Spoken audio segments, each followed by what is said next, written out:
Hey, what's up you guys? It has been a while since I made a new video for you guys, but first I would like to wish you guys a happy new year. I hope you guys had some great time with your family, friends, and your fish tanks. Um, I did spend some time with my family and with my girlfriend as well. And in the meanwhile, when I was free for some smaller bits of time, I actually spent some time on the new tank, the 240 liters tank. I introduced some new fish last time, and I wanted to take a closer look at some of these fishes right now. So let's see.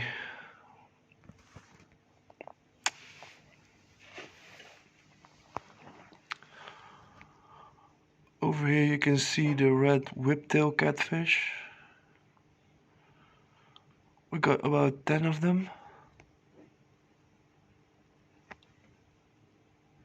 And some of them are resting over here. We got a larger group of Pygmy Coridoras again. Some Sera Daylight anchor catfish over there. Some Corydora Venezuela black, but these guys actually bred already inside the tank, so this is actually a one of the new fry that actually has grown out a little bit as well. So this one is a little bit bigger already. In the back we have a larger African vampire shrimp. It's a little bit the shy one. This one is named Kinga. Shy guy. Really doesn't like to be in the spotlight. And today we picked up another one, and that one is over here inside its new home, and that's Queenga, the new vampire shrimp. It's inside of this little cave, and I think this is going to be her permanent home.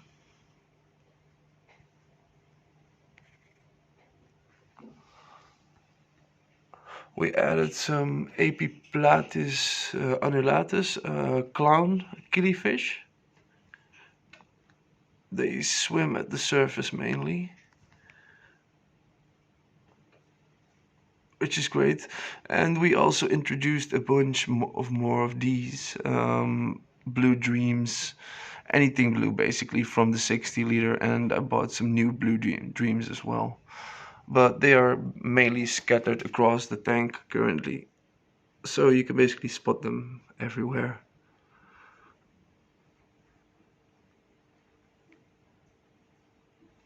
The plants are doing great as well. Just gonna take a close look at them.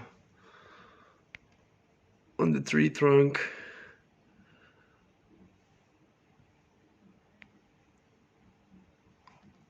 these ones are turning really nicely blue already.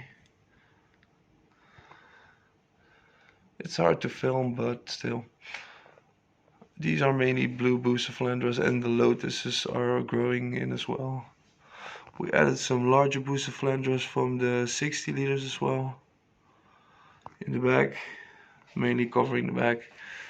And this stuff is growing out fairly nicely as well. We got some Fissidens moss over here.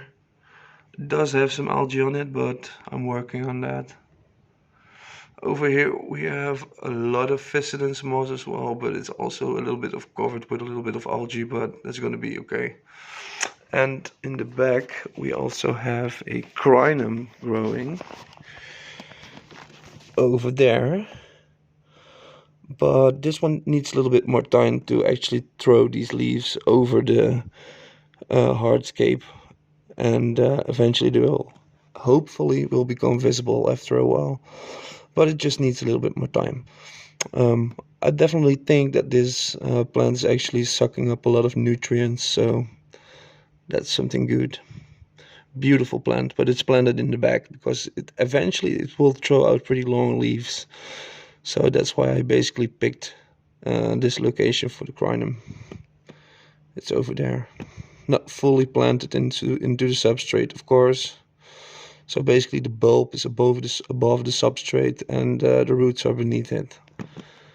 It's rooting in pretty nicely as well though.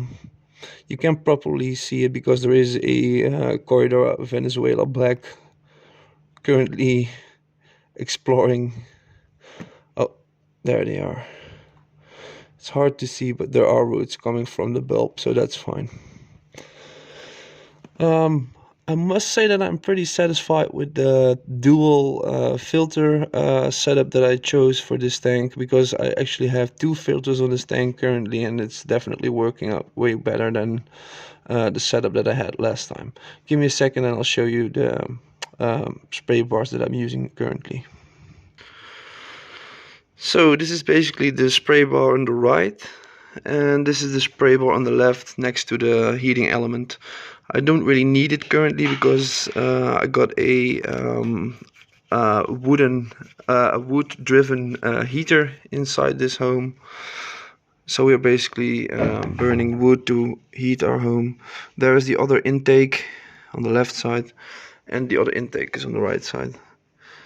So it's really a nice setup, works really well. The setup is basically built that there is a large scape in this part and this part, so the flow comes from up here up to the front, and it will basically move to the sides as well, this way. So it's going to be definitely like pointing towards the filter intakes, I guess.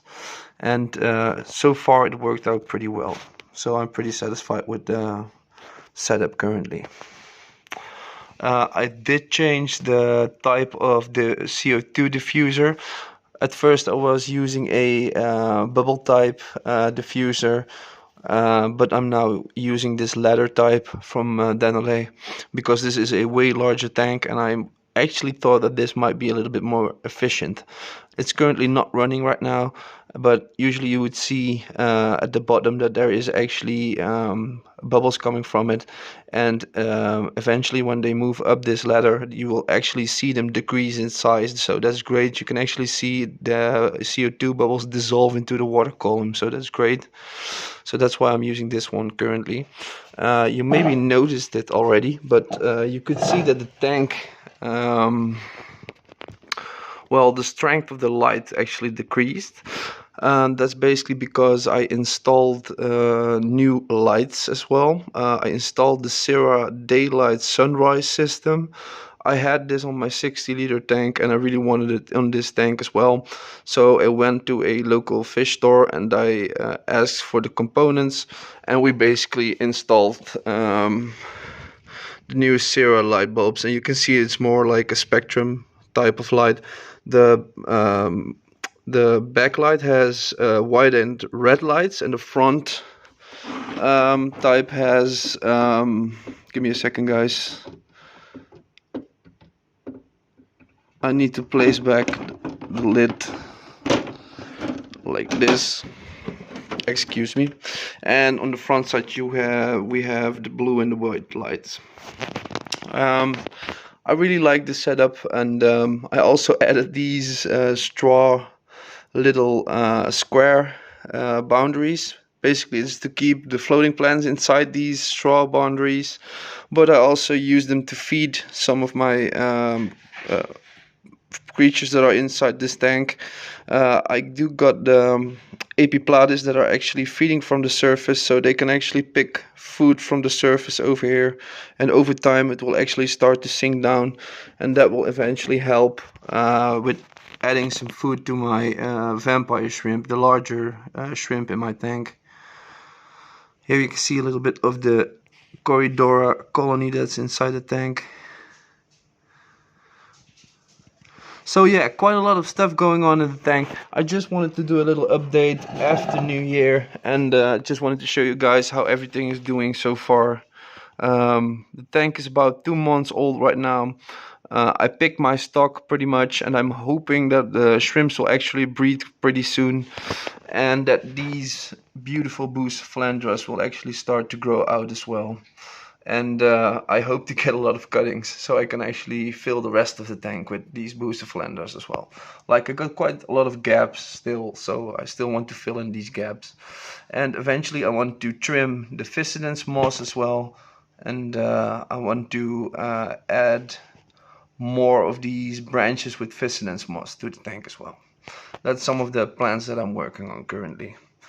And yeah, basically I really like this tank, and yeah, it does require a lot of maintenance and work, but definitely like the what the results are currently. I hope you guys like the tank as well, and if you want to see a little bit more about this tank, feel free to drop a comment and ask questions about it. I'll definitely would like to add more videos to the channel about this tank as well. And in the near future I will be building a new Triops tank as well, possibly. So that's going to be something for the future. Currently I'm doing well. I enjoyed a little like a short holiday as well. So I'm back again, and if you need some help with your Triops, just feel free to start a chat on Facebook or on Instagram, and I'll be happy to help you out as well. Hope to see you next time. If you enjoyed the video, feel free to subscribe to the Triassic Park Triops YouTube channel, and I hope to see you guys next time. Have a nice one.